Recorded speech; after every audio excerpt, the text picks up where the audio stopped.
Time is 12:15. It's time to call the meeting to order. We should have a message of welcome from our president, who happens to have been exposed to someone with COVID, and he's home, staying home. He has no symptoms, but he thought out of the abundance of caution, Steve chose to go home, stay home, and asked me if I could pinch hit for him. So now I get to see what this is all like. Great. Just wanted to thank Fernando for running today's meeting. I've been exposed to COVID. Fernando was dealt a crummy hand the year that he was president, not getting to lead the meetings in person. And I just wanted to wish him well and have a great time. And all of you in the room, please take good care of my buddy Fernando. Thanks. Thank you, Steve. Thank you, everyone. Let's see, it's meeting number 5,327. We were founded in 1914 in San Jose, and the club is now one of the largest in the Rotary world. We want to welcome all of you, Rotarians, and those with guests. Do we have any guests here? Going once? Going twice? Oh, wait, there's a guest. Judge Weisbrot.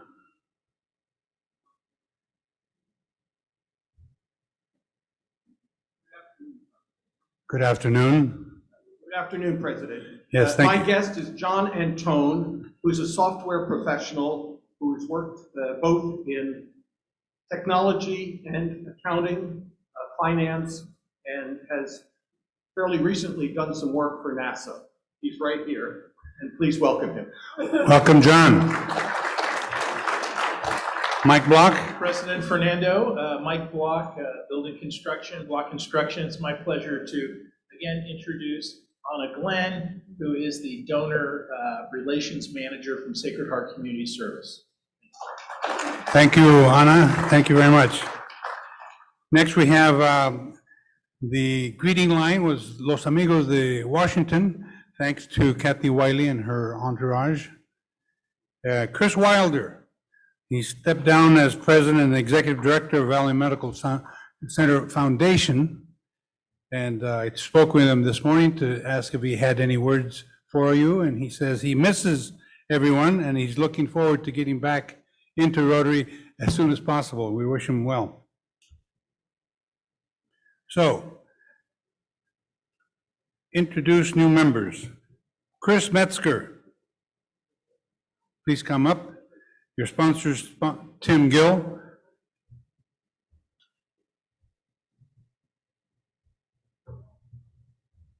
Good afternoon, everybody, and Happy New Year. I was one of the few people downstairs, too. I was afraid I wasn't going to make the meeting here. The elevators were not working, but I want to introduce Chris. I've known Chris for probably 15 or 20 years. We attend Holy Spirit Catholic Parish in Almonte Valley, and Chris has been instrumental in a number of leadership projects there.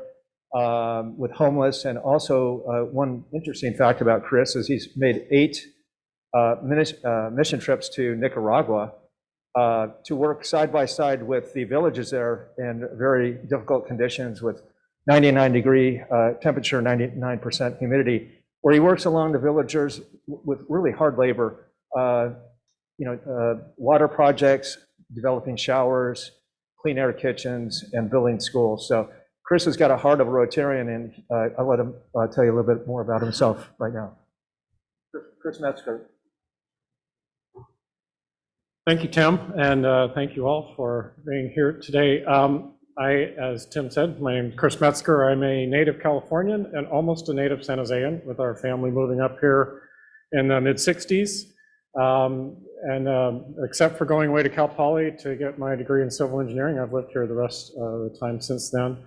After graduating from Cal Poly, I did a few things before I settled into civil engineering, and settled into civil engineering specifically because I wanted to be directly involved in the community in which I live and partake in that. And that transcended, that desire to be involved in the community transcended into other activities, such as when our 3 boys were growing up in the Valley, I coached every sport they played in, just about. I didn't know anything about roller hockey, so I stayed away from that. And then as they grew up, my wife became very adept at volunteering me for other things, such as in the church, which is how I came to be in Nicaragua multiple times while she went on other trips, as well as YMCA and many other things. And one of the things I've noticed throughout my time of doing these things around is that Rotary popped up in lots of different places. When we sponsored and housed a student from Spain, it was Rotary that sponsored the student. When we went to Nicaragua the very first time, we painted a school that was built by Rotary in El Rotario, a little village outside Chinandega. Joel Maniaci reached out to a group of us years ago, and we've been helping out with a fishing trip in Milpitas, which is a very fun experience over the years. And even last night, as I was at food distribution with Catholic Charities, I turned around and I saw Rotary on the van that Catholic Charity uses that was sponsored by that. So I'm just very excited to be part of Rotary and continuing to help build strong communities.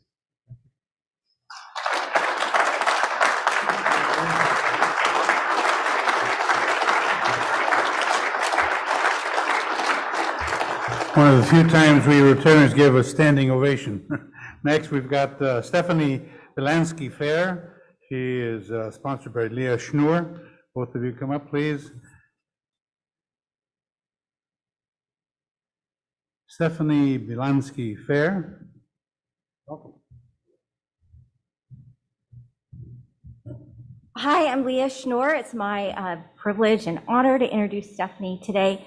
Stephanie and I met over 20 years ago. We started volunteering together in the Junior League of San Jose, where we did lots of things. We served on the board, we served on several fundraising committees, and our volunteer paths just seem to continue to align. We both chaired the Presentation Fashion Show, we served on the National Charity League board, and so it just makes sense that this would be our next step of volunteering together. So Stephanie. Thank you, Leah. My name is Stephanie Belansky Fair. I am a native Californian. I have been married for over 30 years to my husband, Scott. I have two beautiful daughters, Chloe and Camille, who are they're college age. And let's see, I grew up in Southern California in Thousand Oaks. I went to school in San Diego State University, where I studied marketing and journalism and advertising. And then after that, I just went straight into work, and I loved working. I did it for about 15 years, just crazy hours, traveling, weekends, evenings. And then all of a sudden something clicked, like, okay, I need to start a family. So when I did that, I just quit my job because it was just, I couldn't keep doing that and do a family. And I felt like I was just working for money, and I wanted to give back to the community. So I joined Junior League, where I met Leah. And from there, I chaired fashion show. I was on the board with her. I loved giving back to the community. When the girls were in school, they went to St. Chris and to presentation. And I did the art enrichment program at St. Chris and chaired a gala, and just was really super involved there. And then at presentation, as Leah said, she invited me to be on the fashion show committee, and I ended up doing that as well. And I'm still actually kind of tied to it. And then we needed to start a new chapter of National Charity League, which, if you don't know, is a mother-daughter philanthropic organization. And Leah was one of the ones who said that we needed to do it, we needed a new chapter. They're all impacted. And so Leah and I started the Willow Rose chapter together.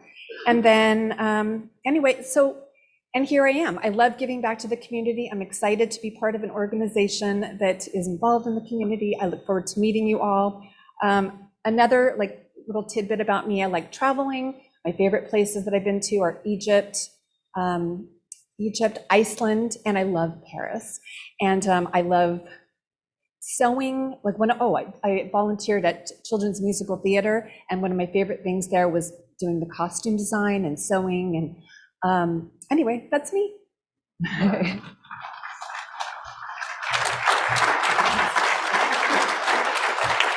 Thank you. Stephanie Belansky Fair. I did some interpreting for the rummage sale for the Junior League when they still had it. So the Junior League members are very hardworking women, and I think we're in luck here with these two. Now we've got Richard Ajluni. He's with the JW House, but he is head of the Red Badge Project. Come forward, whichever way you want. Where do you feel more comfortable? Up here's the power. I mean, electrical power now. Can I share the power with you, Fernando? So, hello. I think we have some slides queued up. I'm not sure. Is there a clicker, or do you advance the slides back there? Okay. Brian will do. Got it. Okay. Well, Brian, there's no particular order. I mean, you can just do them every few seconds or whatever. So on Saturday, when I go like that, that means wait. That means advance. So on Saturday, November 20th, we had this lovely group of Red Badgers and some plus ones and some other folks who showed up at the Arena Green and helped us, clean up the carousel. You probably, I don't know if you read your email or not, but it was a real mess over there. It's not been operated for several years. There was leaves and debris and a lot of other things I don't want to talk about at lunchtime. But we had an incredible group of volunteers. Here are many of them. There's Leslie and Octavia, and people rolled up their sleeves. I mean, there were more cobwebs in there than in the Munster's house. And that was a big deal for the state inspectors. Apparently, when they inspect the safety of amusement rides, the cobwebs are a big turnoff. So we spent a lot of time reaching. That's me demonstrating. Took a lot of time reaching and scrubbing, and it's hard physical work if you don't do that every day. So let me tell you, I was kind of sore the next day.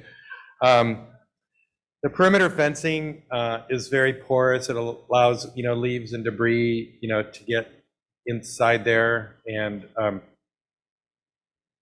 so we put chicken wire or mesh around the perimeter fencing, which hopefully will keep it cleaner going forward. I mean, my fondest hope is that somebody will come in with some money and some energy and pick up where we left off and actually activate this thing, staff it. But at the moment, it's clean and dormant. And the figures have all been hand washed, and they all stand shiny and proud, the horses and unicorns and everything else. The room inside the center carousel, which was a few slides back, it was full of debris and garbage and leaves, and the sound equipment was covered with more cobwebs.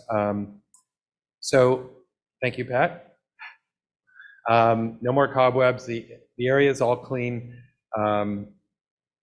Carl and some other folks, Carl Solis and some others, got involved in testing out the sound system and making sure that it works. The amp, the speakers, everything works. There's just a question of the music source, which could be, a phone or some other kind of device. But everything works. And there's a million little light bulbs you see around, all those little light bulbs.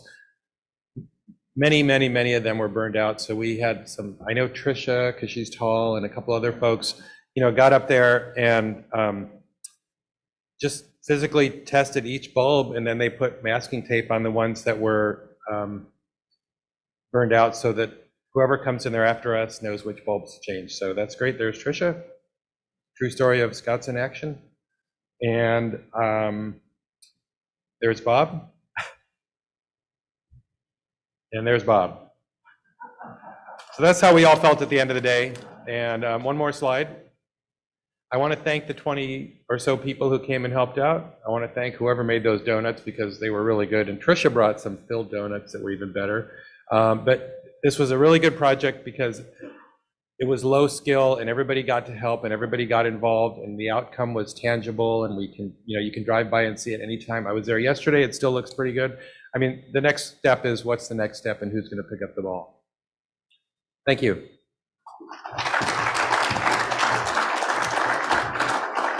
The takeaway there is low skill was involved. Thank you very much, Richard. That was, yeah, I think everyone. Next, we have a fun event here that Steve has put on, and that says, Ring the Bell. Now, when I was president, I used to call this a fine opportunity, but you can choose to call it what you wish. I think I'll start off by saying I'll ring the bell twice for my granddaughter, my 6th grandchild. She was born when we had our Christmas event here on December 15th on Wednesday. She was born at 11:10 in the morning, and her name is Lucia. So here's 2 bells, and let me know if there's anyone else that's got some good news you want to share. Don't let me be the only one that's happy. Tim Gill, I hope that you have some money that you want to donate to the foundation by giving us some good news. Well, the good news is we have a new Rotarian, Chris Metzker, and I just want to congratulate him as our new Rotarian. Congratulations, Chris. Thank you very much. Mike Block. I'll have 2 bell rings for 2 different items. One, our oldest daughter, Katie, had our first grandson during COVID, so we weren't able to do this. So I'm definitely in arrears. So our little Barrett is a charmer. He's now a little toddler, about 20 months old. So 1 ring for him. And then the second ring is my 3rd daughter, Sarah, who some of you may have known, is, she's come as a guest. CPA, Oregon Duck. I know we've got some Oregon Ducks over here. Anyways, has left public accounting and joined block construction. So I'm really thrilled to have 2 daughters now working in the business. Thank you very much. Right. Mr. Barrett? Yep. What am I hearing? What am I being? Here. Anybody else having some good news? Carl Salas, the man with a lot of energy. I was coming in today thinking about Brian Adams, and he's the president who started having meetings at 12:15 instead of 12:30. It's so much nicer to start at 12:15. So just 1 ring for Brian. It wasn't that long ago we moved the meetings to 12:15. Brian, if you're on PowerPoint, thank you. Thanks, Carl. Kathy Wiley. So I'd like to ring the bell once for all of the great committee members that stepped up and helped fill 15 food boxes for needy families at Washington Elementary. And it was quite a trek because we had to only buy 2 turkeys at a time and we needed 15. So we had an interesting experience. Well, your committee for the Washington School is very much appreciated. Thank you, Kathy. And now we have Sean O'Kane at the microphone. Thank you, Fernando. I'd like to get 1 ring for my son Colin, who would have been 30, January 19th. Happy birthday. Oh, thank you. We all miss him, Sean. Anyone else? One other one. Come on up, Richard, JW House guy. So let's ring the bell for all of the lovely people who donated to the JW House over the year-end appeal and allowed us to pass our year-end appeal goal by about 30%. So thank you. How many would that be? I'm sorry? How many rings would that be? 1. One. All right. Anybody else? Going once, twice? That'll do it. All right, next we've got an announcement that February 9th is Valentine's Day. And we have a program that's going to be shared with Jenneke Clem. Jenneke is the one that's going to be coordinating that. If you have attended our prior Valentine's Day programs, you understand that couples or members are invited to share some aspect of their relationship, their meaningful relationship, how important that was to them, what was what we call a love story, but it can be anything that you want it to be. But we do need more participants, as you can imagine. And Jenneke Clem would be very appreciative if you would call her or contact her and say that you are willing to participate on February 9th for Valentine's Day. That'll serve as a reminder for you later on for February 14th. Our speaker next week will be Catherine Cushing, who will be speaking on water and drought issues. Apparently, we're in a, what is it called, a high and low. Those two weather patterns are, we're in a high weather pattern where the storms keep going to the north and keeps dodging us because the low pressure is out in the Pacific and it comes over Washington instead of down here. Now I'd like to introduce retired judge, bankruptcy judge Arthur Weisbrot, who will introduce our speaker, and he'll manage the question and answers. Afterwards, and our speaker says he's agreed to stay an additional 15 minutes if there's an interest here to continue asking these questions.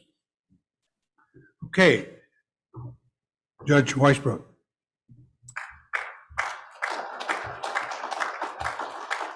Thank you. Our speaker happens to be a very attractive and brilliant woman, but here we go.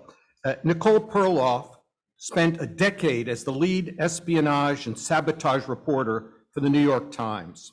Her investigations rooted Russian hacks of nuclear plants, airports, elections, and petrochemical plants, North Korean cyber attacks on banks, hospitals, and movie theaters, Iranian attacks on oil companies, banks, critical infrastructure, and businesses, including the New York Times. She uncovered hacking divisions of the Chinese People's Liberation Army. Ms. Perloff wrote what I think is one of the most important books of this decade. The title is This Is How They Tell Me the World Ends, which our Rotary Book Club read and discussed. She's been widely published and is a frequent lecturer. She's a graduate of Princeton University and has a master's degree from Stanford. On a personal note, she loves to ski. Her husband owns an Alaskan helicopter ski guide company, and she loves also to swim. Recently, she is consulting with several television series and with the Department of Homeland Security's Cybersecurity Agency, and there may be television series that she's involved in.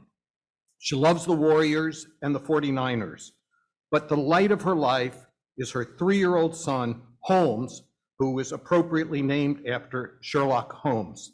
I give you Ms. Perloff.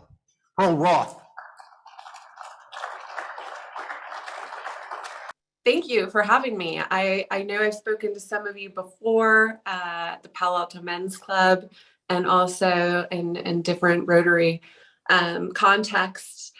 I am Nicole Perleroth, and now can say that I am formerly the cybersecurity reporter at the New York Times. I just left last month, in large part to take a position as an advisor for the Department of Homeland Security, where I'm now advising their Cybersecurity and Infrastructure Security Agency, CISA.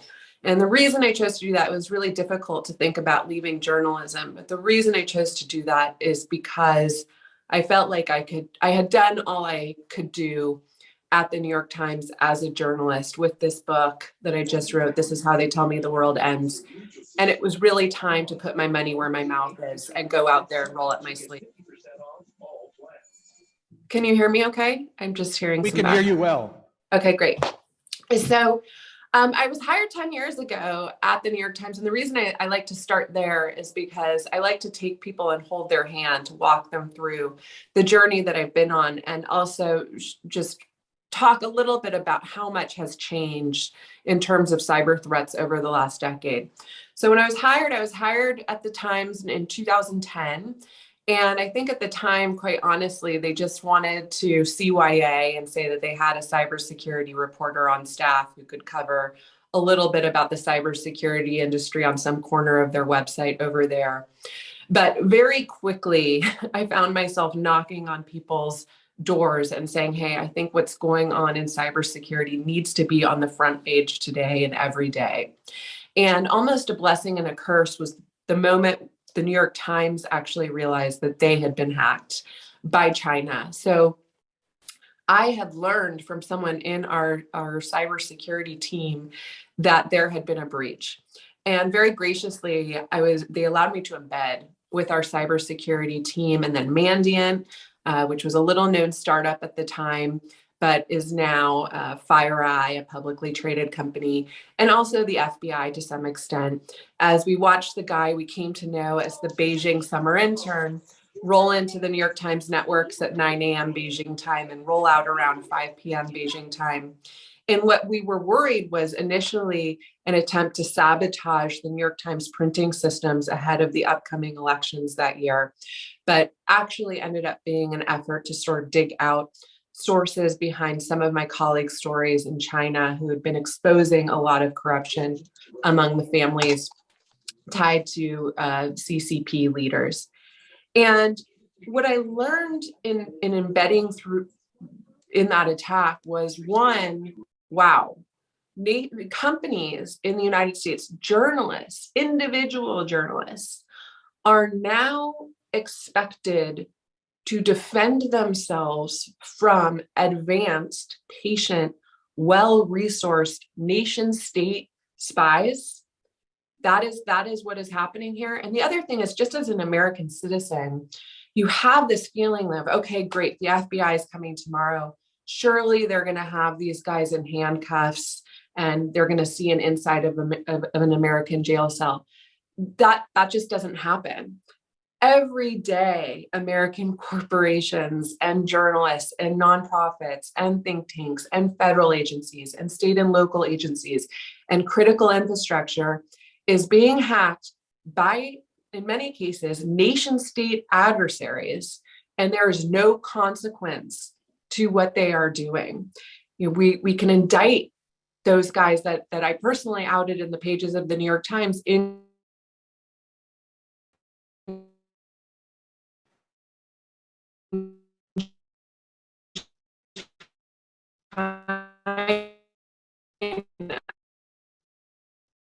criminals. They see them as a national asset now. It gives them a degree of plausible deniability. So what we see often is cases like Yahoo, which was breached not once but twice a few years ago by sophisticated Russian nation-state-backed groups, but also cyber criminals. And when the indictment from that hack was finally put out, what they described was this was the work of 4 guys, 2 guys in the FSB, the successor agency to the KGB, and 2 cyber criminals. And the way it worked is that cyber criminals were allowed to essentially mine everything they could from the Yahoo breach in terms of usernames and passwords and sell those on the dark web where they could make a pretty penny. But if they came across the personal email account credentials for someone who worked at the White House or the State Department, they were expected to pass that off to the FSB. So our adversaries, on one level, they have this degree of plausibility that we simply don't have here. You know, if there is an attack that comes from the United States, it comes from US Cyber Command, which is the hacking division inside the Pentagon. Or if it's espionage, it comes from the NSA or one of our intelligence agencies. We don't tap cyber criminals on the shoulder, or even our best security people at Google and Microsoft on the shoulder at night and say, hey, you're coming with us for this sensitive espionage mission. We just don't do that. And as a result, we're actually at a huge disadvantage. And I don't think people realize this, but we're at a huge disadvantage in a free market society and in a free market economy because we are facing a huge cybersecurity talent gap. There are 3.5 million unfilled cybersecurity positions around the globe. Our government agencies have to compete with the perks, the salaries, and honestly, some of the most interesting data that passes through Google and Microsoft and Facebook and Palantir. And there's very little incentive to come into government. And those that do come work inside government want to go do the fun stuff. They want to work at the NSA or the CIA or Cyber Command. They want to work on these offensive missions. Very few want to go work at a federal agency where they're constantly having to remind everyone to use long passwords and keep their software up to date and turn on 2-factor authentication. And that problem is getting worse and worse. And countries like China are really finding a workaround with this by saying to some of their most talented security engineers in the country, you can work at Alibaba, you can work at whatever company you want to, but when we come and call in a favor, you better pick up the phone and do whatever we ask you to do. So we don't have that level of forced conscription. So just from a pure talent perspective, we're at a huge disadvantage. And that's actually the piece that I left the New York Times to help government with, is filling these hundreds of cyber defense positions that we have inside government right now, because if we don't fill them, we are, to put it mildly, screwed. I think the other thing people don't realize is the extent to which nation states are now embedded in one another's critical infrastructure. The power grid, oil firms and energy firms and pipelines, in some cases, water systems, water treatment facilities, in some cases, dams, railway systems, aviation. What I've been covering over the last decade, and it was really only in pulling back to do my book that I was able to sort of piece the dots together and put this together in an unclassified format. When you look at what's been happening, it's very clear, and I've stated this for a long time before I was in government, so I'm not disclosing anything classified here, but it is very clear that our adversaries are embedded in our most critical systems. In the United States, again, we're at a disadvantage there because 85% of America's critical infrastructure, including nuclear plants, is owned by the private sector. And there are zero regulations for the most part, mandating that they meet even the most basic cybersecurity standard. Just to give you a sense of just how ridiculous things have gotten. When I first started at the Times, there was an effort, a bipartisan effort. I think it was Joe Lieberman and forget who it was on the Democrat side, but Joe Lieberman. They were trying to push the cybersecurity bill in 2012, and it would have mandated basic safeguards, basic cyber safeguards for critical infrastructure in the United States. And the U.S. Chamber of Commerce came in and they lobbied against it. They actually successfully lobbied John McCain with the idea that this regulation would be too expensive, too onerous, too burdensome on the private sector, and that it just shouldn't pass. And so actually it was the late Senator John McCain, the maverick, who filibustered the bill.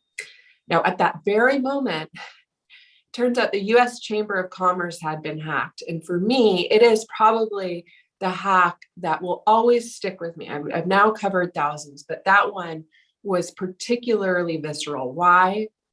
Because they brought in Mandiant, they brought in the FBI, they thought they'd done a clean sweep of their systems. Only 6 months later, their printers started printing out reams of documents in Mandarin. The thermometer in one of their corporate apartments in Washington, D.C. was acting strange. And when someone investigated, it was communicating with an IP address in China. I mean, this is just how thoroughly owned the lobbying organization was that was representing businesses in trying to knock down this bill.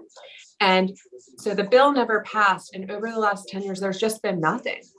There's been nothing mandating that these companies running the most critical infrastructure we have meet this bare minimum standard. Now, only this year are people starting to notice. So Colonial Pipeline was a big one. You know, here's a company, and I'm sorry, there's a little bit of background noise. A lot of background noise. The Colonial Pipeline was the most visceral example because here was a company, no one had ever heard of them. Sorry, you're gonna still want to, if anyone's still. Can everyone on Zoom please mute? So, yeah, Colonial Pipeline. Here's a company that no one had ever heard of. And cyber criminals, you know, not even a nation state, cyber criminals came in and they didn't come for the pipeline directly, which is important to understand. They came for the IT network, the business network. And what they did was they held the business network hostage with ransomware, which is malware that holds your systems hostage until you pay some ransom demand. But what they did in doing so was they held up the billing systems. And so Colonial Pipeline as a company was not able to see was not able to charge customers downstream. And because they weren't able to charge customers downstream, and because they are a private for-profit company, they took the preemptive step of shutting down the pipeline. Now, we all saw what happened next. We saw people panic buying at the pump. We saw nonstop flights get grounded. But actually, it was much more serious even than what you saw on television and read in the news, because we got our hands at that time on a then classified Department of Energy finding, which said, as a country, the United States could not have afforded another 2 days of Colonial Pipeline being down, not so much for the jet fuel and the gas, but for the diesel, because our refineries were running out of diesel and it would have ground our economy to a halt. How were cyber criminals able to get that close to bringing the United States of America to its knees? How were they able to do it? They were able to do it because Colonial Pipeline forgot to deactivate an old employee account and had never even bothered to turn on multi-factor authentication. So all it took was one stolen password to do it. And that was a cyber criminal. And I tell that story and I tell it with this urgency because now imagine if it had been a nation state. Imagine if things escalate in Taiwan or in Ukraine, where we should all be keeping a very close eye on the situation, not just what's happening on the ground, but for the potential implications, cyber implications, if the US gets more involved. Because imagine an attack like that happening only, it's a nation state that's not only already in some of these corporate systems and networks and infrastructure, but they have a reason to keep those systems down, to make sure that they stay down. And we've seen that happen. We saw actually Russia do that in Ukraine, not once, but twice, where they took out the power, first in Western Ukraine, and shut power to hundreds of thousands of Ukrainians in the dead of winter just before Christmas. And they took the added step in that hack of turning off the backup power systems, and even to shut off the lights in the facilities where engineers would have to go and try and manually get these systems back up and running. And then they did it a year later again in Kiev. So, this is the adversary we're dealing with. And it's also very important to understand what Russia has done in Ukraine. And if you've read my book, then there's good reason why I dedicated my entire prologue to what Russia has done in Ukraine. Why? Because when you talk to people on the ground in Ukraine, and I did spend significant time there in reporting this book, what they say is, listen, we're spring training. We're their petri dish, but we're not their end target. They've been testing everything out here. They've been testing every capability they have. They went as far as turning our lights off. They've destroyed data that people cannot get money out of the ATMs. People couldn't pay for gas at the gas station because Russian nation state hackers basically shut it all down with the cyber attack. But what they say in Ukraine is, we're just the spring training. You are the end target. And you better pay closer attention to what they're doing here, because ultimately, almost inevitably, they're going to come for you too. Only, and this is important, when they do come for you, it is going to be so much worse, because unlike you, we are not yet fully automated.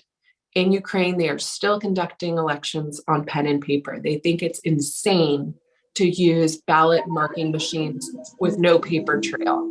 We do that here. And the whole issue got completely politicized and turned upside down in 2020, but it is still critical that we have some kind of paper trail, some way to audit every single election with risk limiting audits. That is critical. It's also critical that with every hack you're seeing, that we all start discussing what we've been doing. And we're all in Silicon Valley. And so we know that the key talking point that you hear from Mark Andreessen and Andreessen Horowitz and everyone on Sand Hill Road is software is going to eat the world. No one who says that out loud understands just how insane that is when you are talking about critical infrastructure, when you're talking about certain aviation systems and nuclear plants and nuclear weapon delivery systems. And so, if anything, this year of ransomware and nonstop cyber attacks, my hope is that people will finally start asking, should we be connecting these systems to the internet?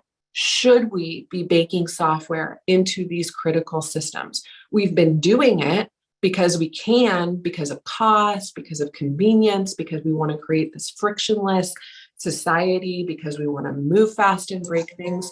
But the answer we need to be asking now is, should we be doing that? And I'm sorry, someone unmuted themselves. Just want to call you out. Sorry to embarrass you. The answer is really, should we be connecting these systems? And so I haven't even got into what the United States has been doing, but that is really the crux of my book. And I just want to get to this moment. So part of the reason I felt the need to write a book was, one, I felt like by covering these issues in such an iterative way, in the pages of the New York Times, and a lot of my stories have landed on the front page. You know, it's not as if the New York Times is to blame for not giving these stories the space that they needed to make impact. But by covering them in such an iterative way, I didn't think it was landing with people the way I felt like it needed to land with people. And in doing the book, the question I really wanted to answer was, where is the cavalry? What is anyone doing about this? And just circling back to what I said at the very beginning about what happened when the FBI came to the New York Times to respond to our own breach.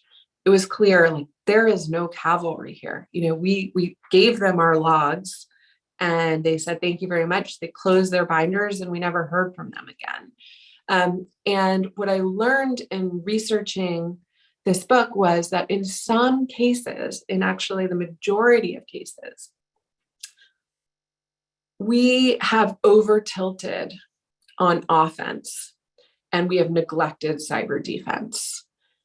What do I mean by that? I mean, for every one person in government working on cyber defense, we have 100 people working on cyber offense. What do I mean by cyber offense? Espionage operations.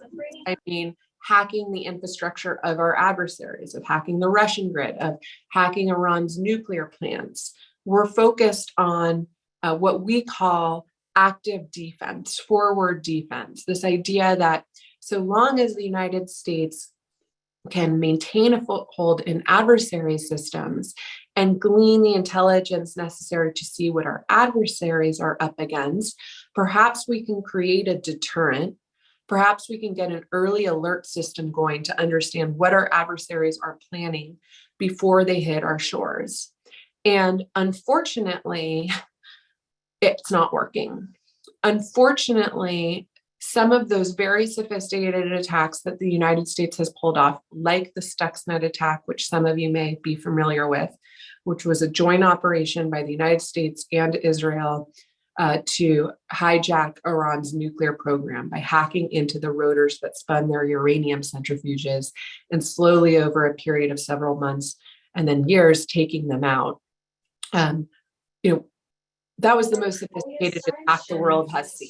And we haven't seen our adversaries pull off anything else.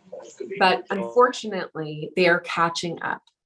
They are catching up in ways that we never expected. The year that the United States and Israel unleashed Stuxnet was, we think, 2008 to 2009. And that same year, the United States put out a classified national intelligence estimate that I was able to gain access to in my work around some of the Snowden projects. There was a document that really opened my eyes in the course of reporting those stories around Snowden. It was a national intelligence estimate, and for the first time in 2009, the United States ranked where our adversaries were in terms of their cyber prowess. And at the top was Russia. We considered Russia to be the most sophisticated, but they were not deemed to be the most immediate threat. China was considered to be the number one threat, not so much for their sophistication, but for the frequency and volume of their attacks and just how much US intellectual property they were making off with hacks every single day. And then way below them, there was an analysis done of Iran and North Korea. And the conclusion, again, this was in 2009, was that both those countries had the will and the determination to do the US harm, to acquire the cyber means to do the US harm, but they didn't have the skill sets, they didn't have the people. And 2 years after Stuxnet, we learned that we were wrong. And everyone who was part of leading that intelligence estimate that year in 2009 will now say very openly that they were wrong. And what happened was 2 years after Stuxnet got out, it showed the world what was possible, what destruction is possible with code. And the party that picked up that lesson perhaps more than any other was Iran. So 2 years after Stuxnet, what did they do? They attacked Saudi Aramco, Saudi Arabia's largest oil company, largest company in the world by revenue. And they didn't just hack it, they wiped all of its data on 30,000 servers and computers, and they replaced it all with an image of a burning American flag. That was their way of saying hello.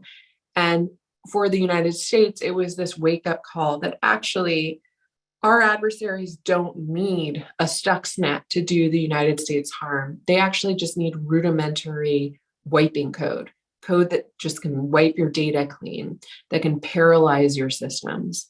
And over the last decade, as we have automated everything, that rudimentary wiping code has the potential to really bring the United States to its knees. And that's where I come back to Colonial Pipeline. So the other thing I like to mention is that in cyber, we like to use, we sort of use these lazy nuclear analogies around deterrence. And unfortunately, nuclear analogies fall apart when you get down to the nitty-gritty when it comes to cyber. For one, you don't need fissile material to pull these attacks off. There's a very low barrier to entry. You need a laptop and you need some skills. And the barrier to entry gets lower every day because even if you don't have the skills, there is now ransomware as a service where you just pay an operation on the dark web to pull off your ransomware attack for you. And you could be an everyday Joe Schmo, or you could be a nation state, and it offers you plausible deniability to run these attacks through a private ransomware as a service operator. So the barrier to entry is getting low. There's also now a crazy market, and that's also where my book's focus was, for commercial spyware. So some of you may have heard of NSO Group, an Israeli spyware maker that's been caught selling to countries with less than stellar human rights records. And we continue to find NSO Group's Pegasus spyware on the phones of journalists, foreign rulers, Jamal Khashoggi's fiance and confidants, Mexican human rights lawyers, people investigating the disappearance of the 43 children in Mexico. Even at one point, I spoke with nutritionists who found we found Pegasus, the spyware, on their phone. And it took me a couple of months, it took them a couple of months before we put together that, at one point they had one thing in common, which is that at some point they had all tried to argue publicly for a national soda tax. And apparently someone, maybe in the soda industry or in government, who was getting kickbacks from the soda industry, didn't like that and was using this spyware that they could purchase from this Israeli company to make their lives a living hell. I mean, these tools are now out there in this market, and anyone can pull off these attacks. And the frequency of attacks is only getting stronger. So, the barrier to entry is very low. Also, I just kind of touched on it, but I want to come back to it. Attribution is very hard. It's pretty easy to very quickly identify who sent a nuclear weapon sailing your way. It's very difficult to know right away who just pulled off that cyber attack and whether it really was just a cyber criminal hacking Colonial Pipeline or whether there was some direction from a nation state behind it. The story I tell in the book was a story during the Obama administration in 2013 when Michael Daniel got the proverbial 3 a.m. phone call from John Brennan, then CIA director, and he said, "Do we need to wake up the president? We've caught Iran in the Bowman Dam." Well, it turns out we have two Bowman dams. We have the Bowman Dam in Oregon, which holds back a tsunami's worth of water. And it appeared that hackers were mucking around with the locks and gates at the Bowman Dam. Fortunately, they weren't in that Bowman Dam. They were in the Bowman Dam in Westchester County, just outside New York, that holds back a babbling brook that was actually under construction at the time. But when you think about the potential for miscalculation there, the question was, do we wake up the president and do we respond right now with some attack on Iran because we think they're about to pull off the cyber equivalent of a terrorist attack, a digital tsunami in the United States that would kill thousands of people downstream? You can see how things would escalate much more quickly and how the attribution could be much more difficult in this space. The other attack I bring up was an attack, and this is really the one that keeps me up at night, at Petro Rabai, which is a Saudi oil facility a couple years ago. In 2017, the plant shut down. And when the plant shut down, forensic experts were brought in. At first, they thought it was a glitch. Turns out, no, hackers had gotten into the Schneider electric safety locks at the plant, which are the very last thing that stave off an explosion, that would prevent someone from mucking around with the pressure or temperature gauges to trigger an explosion. The safety locks are the very last thing that would prevent that kind of explosion. And someone had found a vulnerability in the Schneider electric safety locks and looked like they were about to try to pull off some kind of cyber physical kinetic attack. But fortunately, in the process, it triggered a bug and triggered the whole plant shutdown. Initially, the thinking was that this was Iran because of what they had done at Saudi Aramco and because they'd never really stopped, and this really fit their MO. Only a year later did we learn that, nope, it was a graduate research university outside Moscow. Some researchers had acquired this capability in Schneider electric safety locks and were basically testing it out on a system where they knew that if they were caught, Iran would be the number one suspect. So that's how it goes in cyber. We're not just seeing adversaries play around with capabilities, they're also playing around with attribution. And we've seen that over and over again from Russia. We saw them hack into Iran's command and control servers ahead of the 2020 election in what some intelligence officials believed was an effort to see if they could play around with some capability they worried on the 2020 election that would look like it was being conducted by Iran. We've seen them shut down French television networks and display pro-ISIS propaganda. So everyone thought this was ISIS, and it was sort of the heat of some of the ISIS terrorist attacks in Europe. Only later did we learn, nope, it was Russia's GRU hacking group. Same thing in South Korea during the Olympics. Someone hacked the opening ceremony of the Olympics so that no one could actually get into the stadium and there would be an empty stadium. The initial assumption is that it would be North Korea, but only later did we learn that no, it was the GRU. So attribution also makes sort of the traditional concept of mutually assured destruction more difficult.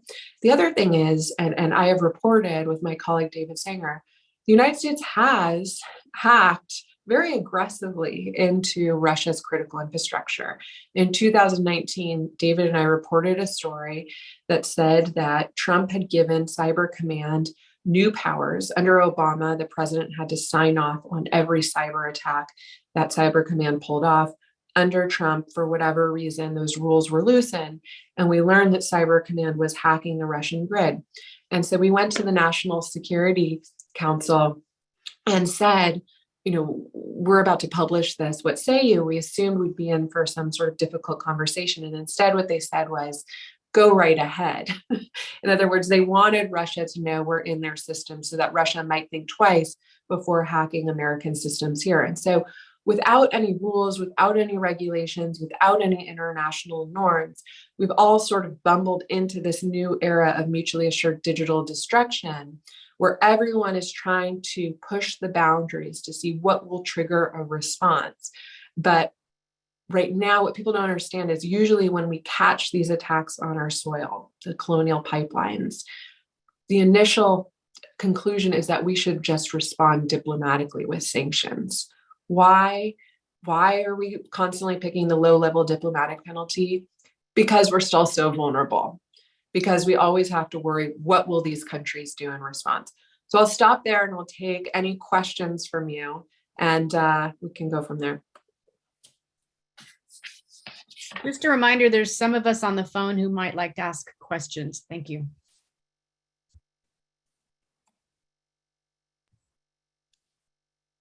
And hopefully they'll turn Arthur's mic on so we can hear.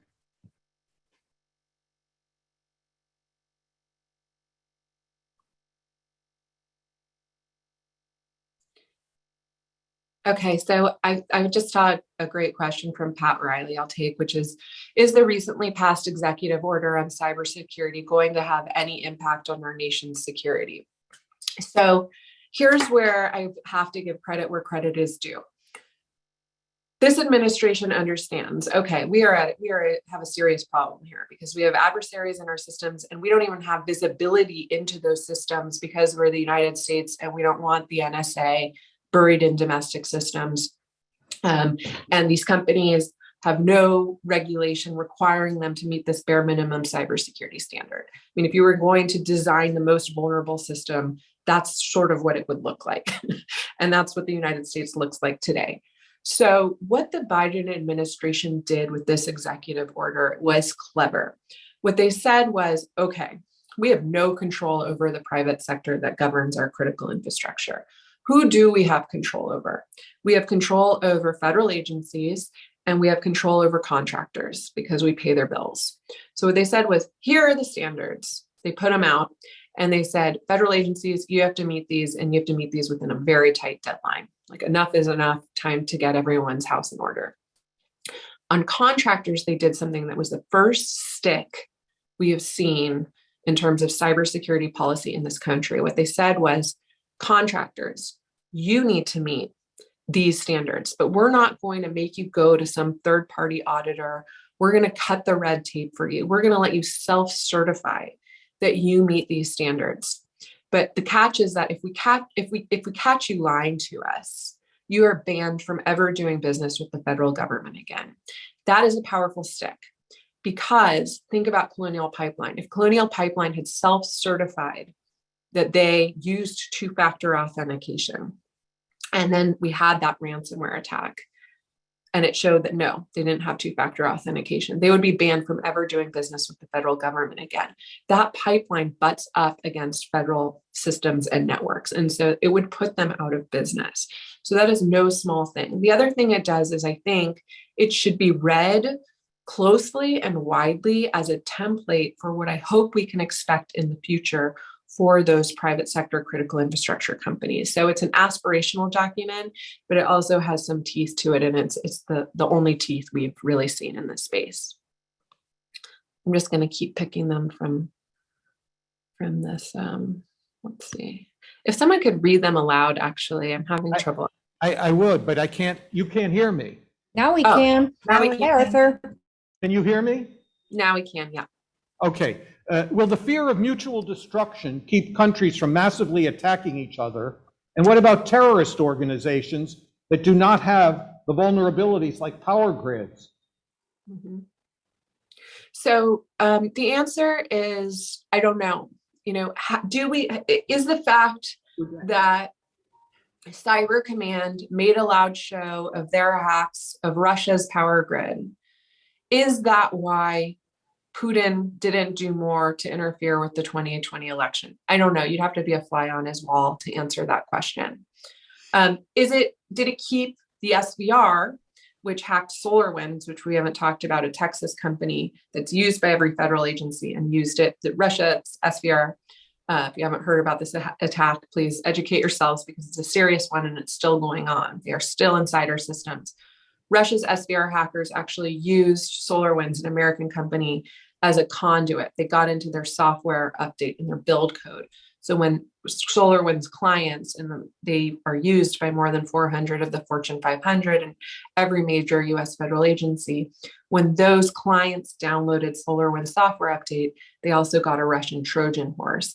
And they were in these systems for at least 6-8 months before anyone caught what they were doing. And they didn't get caught by the NSA or Cyber Command, or because we're hacked into Russia's systems, they were caught by Mandiant, the nation's preeminent security incident response company, who realized that they themselves had been hacked and were able to roll back the tapes and see that it had come in through SolarWinds. But those hackers are still in our systems. And so coming back to your question, has the fact that we are in Russia's grid deterred them from using that access for sabotage or destruction rather than traditional espionage? I don't know. But I think that, to unlike nuclear mutually assured destruction, these are weapons that aren't just sitting and rusting away in some stockpile somewhere. They're being used all of the time. We are already in each other's systems. The question is, what is going to be the geopolitical trigger that pressures one country to actually enact sabotage with the access that they already had? And that is why it is very critical to look at what's happening in Taiwan with the increasing aggressiveness of Chinese fighter jets and the buildup of Russian troops on the Ukrainian border through a cyber lens. Larry? I read your book, and it's one of the most compelling books that I've ever read, I believe, at least in memory. Before you came on, Arthur was talking about what the U.S. spends in military spending, hard military spending, compared to other countries in the world. When I completed your book, my thought was, let's take about half of the military budget we have, because it's unlikely that that the major powers, at least, are ever going to be in a military conflict, and give that money to cybersecurity, because that's the greater threat, at least I concluded that from reading your book, than military. Would you agree with that? Yes, and thanks for the comment about the book. It always feels so nice. I've just been talking to people through Zoom, and so it's really nice to hear that from someone other than my mother. But thank you. Yes, I mean, the problem is, and I say this in the book, so you've read this, but Congress really is embarrassingly uneducated about cybersecurity. They've been approving these vague cybersecurity budgets for years, for decades, without really understanding whether that money is being funneled into offense or defense. And over the years, it's been funneled, for the most part, into offense. This administration, I have to say, whatever your politics are, it is an objective statement that this administration has made cybersecurity more of a priority than I have seen from any previous administration. They are moving quickly on this. They got a lot of that funding into the infrastructure bill for cybersecurity, grants to beef up their cyber defenses. I think the problem we face is really on the talent piece. Next time you drive by a water treatment facility, stop and ask yourself, is there even an IT guy on staff there? What are they going to do? You're just going to hand them, $1 million to beef up their cybersecurity. There's no one who can actually, do the things that need to be done. And it's not just installing this antivirus software and patching, it's ripping out old legacy software for Microsoft that can't even get updated, even if you wanted to. It's people who oversee these vast, tangled webs of legacy software, and then, ripping that out, installing everything new, and then continually patching and monitoring it. So I love your idea, and I do think we need greater funding for it. But I think what we still have to address is the talent problem. And so the idea I have in the book is, let's set up a tour of duty.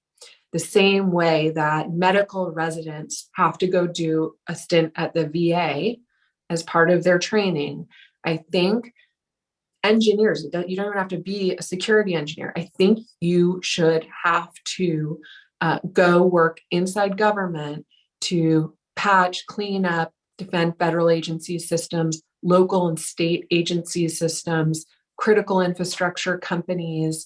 And I'd love to see some tour of duty where companies like Google and Facebook, who do get the best of the best in this country, would be okay subsidizing maybe the salaries of some of their top security engineers to go lead those teams in government or in critical infrastructure for 2 years, something like that. But we have to work within the confines of what we have. We're not China, we're not Russia. We can't force people to do this, but what we do have is our education and our vibrant technology sector. And so finding ways to create incentives around that, giving corporations tax breaks who participate in those programs, communicating the mission that these people would be a part of, I think would be a really interesting opportunity. Thank you. We've gotten a number of questions. What should we as individuals do, if anything, and how successful do you think that can be? Okay, so use a password manager. Use a password manager. Next question. Turn on two-factor authentication. Don't click on phishing links, and keep your software up to date. And if you do those 4 things, you will be better off than 85% of the population. It's not going to keep you from getting hacked by a sophisticated nation state-backed adversary. But if you do those things, you're going to be better off. And you have a responsibility to do it for your family, for your employer, for our national security. I mean, the main message I want people to understand is we have been trading on cybersecurity in the name of our economy, in the name of convenience, in the name of national security. In some cases, we've been leaving software vulnerable so the NSA could continue to hack systems overseas. We've been trading on cybersecurity in the name of national security without recognizing that these 2 things are now one and the same. And if I'm guilty of anything in the pages of the New York Times, it's leaving people with the impression that this is a fighter jet issue that militaries will hash out in cyberspace. It's not. It's an individual accountability issue. Actually, the pandemic is a good analogy. Yes, governments have a huge role to play in terms of policy. Businesses have a huge role to play in terms of developing a vaccine and setting policies for their employees. And then individuals, we have a huge responsibility in wearing masks and social distancing and not being idiots about sending viruses around. Nicole, we need to terminate the meeting, but if you'll stay on, we have a couple more questions, and if you can just please stay on, we'll answer those questions. But we're going to officially terminate our meeting right now. Bye, everyone. Thank you for joining. Thank you, Ms. Perlroth. Next week, we have a speaker that will be talking on drought and water issues. Her name is Catherine Cushing. And remember to get in touch with Seneca Clem. And thank you for joining us. Professor, do you still want to continue? Yes. Nicole, Ms. Perloff, could you answer a question from Carl Salas? He has a personal story too, but I'll let him ask whatever question he wants. Hey, Nicole, I love personal stories. Well, the only personal story I have, Arthur, about in the first week of October, Arthur dropped your book off at my house and said, Carl, you've got to read this. And of course, I didn't get to it. A week later, my company got hacked. We have a 1,000-person engineering firm, and we got ransomware. We had no choice. We thought we did, but we don't. And you probably know this, but we had no choice. We paid over $1 million to get our data back. And Arthur got none of it. Yeah. But you mentioned a couple of things. First of all, I would like to know what we found out is that it's happening to everybody. Companies our size, it's happening to everyone. But you mentioned you can actually buy someone to ransom on the internet. Are there smaller and smaller companies that this is happening to? Because I was stunned at how many companies this is happening to daily. Yeah. And I guess you know that. That's number one. And number two, if you don't mind, and then I'll sit down. It's so nice to see, I think you said you work for Homeland Security now. You are so passionate. It's great to know you're there. Do you feel like even right now you're getting enough money and enough focus? Thank you. Well, it's unpaid. So I'll start there. I took a role, Congress in the National Defense Authorization Act that they approved last year mandated that there be an advisory committee to CISA, which is the cybersecurity agency inside Department of Homeland Security. And so they asked me to join, and I could not do both. It would have created a conflict of interest with the New York Times, but it was going to be unpaid.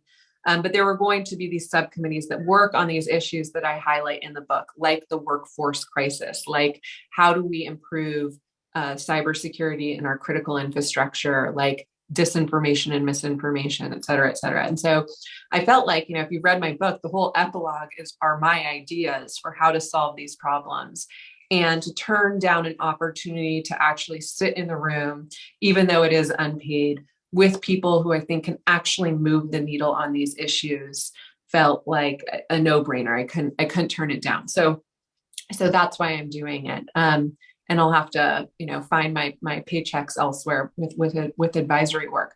But so no, I don't think I'm getting paid enough. But yes, I feel like the mission is so critical that I don't need a dime to do this. On ransomware.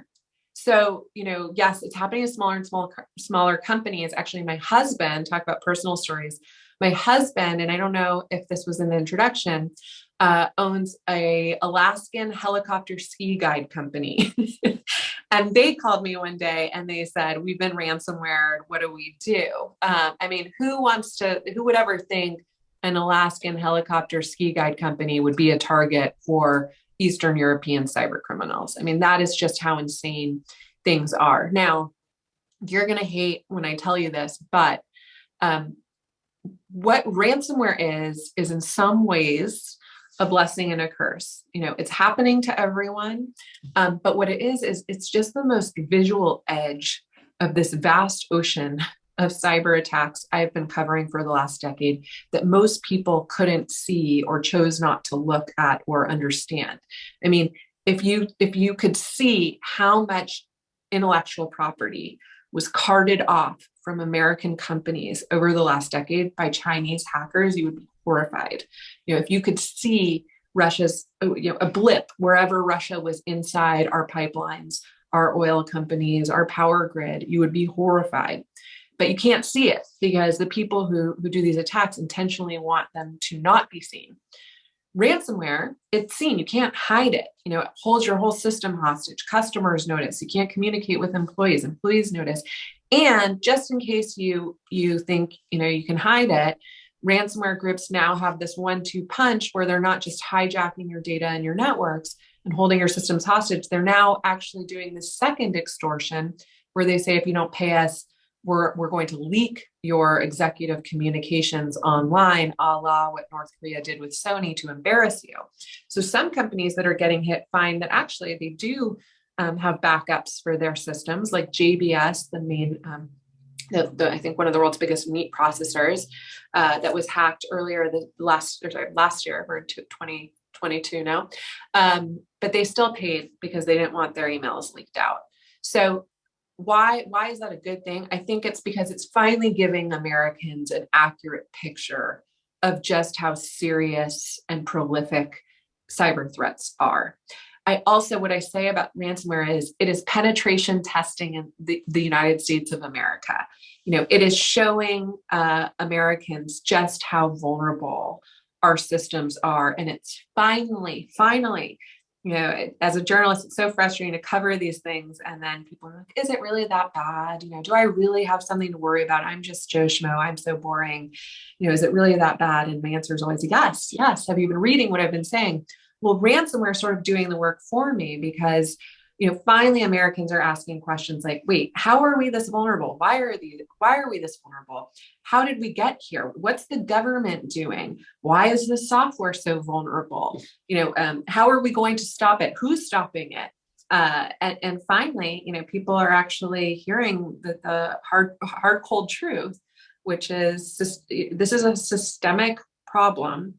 But it's a problem that we can solve, but it's going to take a whole of society approach. And that's what's been great about the reception to my book is I was just updating my CV the other day. I've talked to the World Bank, the State Department, every top university you could name I've spoken to over the last year, because people finally have this thirst for understanding the breadth and depth of this threat in a way that I have not seen before. And I think the administration is seizing that opportunity to do things that previous administrations have not dared to try. But unfortunately, we face huge structural impediments as a free market society and a very polarized society politically. So we'll see how much they can get done. Ms. Perlroth, you were fabulous. I mean, I loved your book, as did Carl, and you were really outstanding. We very much appreciate your participation today, and we hope you'll come back and talk to us again. And we wish Holmes the very best. He's got a great mother, and yeah. And I'd like to learn how to ski better than I do. So thank you very, very much for appearing and being with us today. It was very much appreciated by our Rotary group. Bye-bye. Thank you, everyone, and Happy New Year.